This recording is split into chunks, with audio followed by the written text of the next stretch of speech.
विठ्ठल उभा विठेवरी, डोळ्यात करुणा साठे, रखुमाई उभी प्रेमाने, भक्तांच्या पाठीशी राहे. नाम घेताच हरपते दुःख, मन होते निर्मळ शांत, पांडुरंग कृपा दृष्टीने भरतो जीवनात आनंद. नमस्कार मंडळी, मी पल्लवी आणि तुमचं सर्वांचं माझ्या चॅनलमध्ये खूप खूप मनापासून स्वागत आहे. आणि आज मी तुम्हाला विठ्ठल रखुमाईचा शृंगार कसा केला जातो तो तुम्हाला पाहायला मिळणार आहे. तर हा साज शृंगार नेहमीच रोजच्या रोज होतो, पण मी आज फक्त शूट करते. तर प्रथम या विठ्ठल रखुमाईच्या मूर्ती बाहेर काढून त्यांना सुगंधी उटण्याने आंघोळ घातली जाते. आणि जे हे उटणे आहे ते घरच्या घरीच बनवलेले आहे. आणि या ज्या मूर्त्या पाहत आहेत त्या पंचधातूच्या मूर्त्या आहेत. एक मूर्ती एका हाताने सुद्धा आपण उचलू शकत नाही, इतकी जड आहे. तर व्हिडिओ संपूर्ण पहा आणि विठ्ठल रखुमाईचा शृंगार आवडल्यास नक्की लाईक करा आणि कमेंट सुद्धा करा. आणि मला एक माहिती असलेली एक मी गोष्ट सांगणार आहे विठ्ठल रखुमाईची. खूप वर्षापूर्वीची गोष्ट. विठ्ठल रखुमाई पंढरपूरमध्ये आनंदाने राहत होते. विठ्ठल माऊलींवर भक्तांवर अपार प्रेम करायचे. तर रखुमाई सुद्धा प्रेमळ, संयमी आणि समजूतदार होती.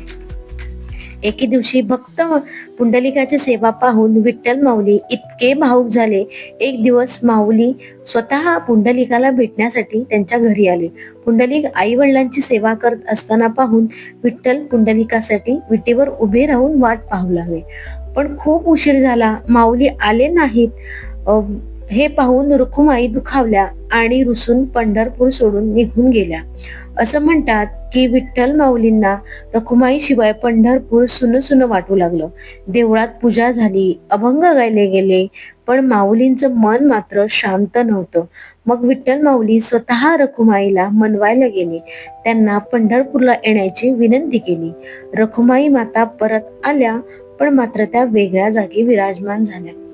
पंढरपूर म्हणजे आजही विठ्ठल माऊली विटेवर उभे राहून भक्तांची वाट पाहताना आणि रखुमाई माता थोड्याच अंतरावरून त्यांच्यावर आणि भक्तांवर प्रेमाने नजर ठेवून असतात.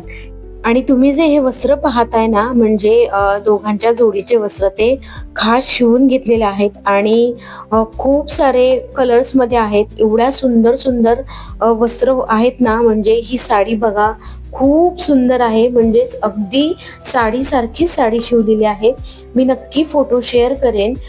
दोघांचेही जे वस्त्र आहेत ते अगदी मॅचिंग आहेत. आणि हा असा शृंगार रोज या दोघांना केला जातो. खूप सुंदर वाटतंय.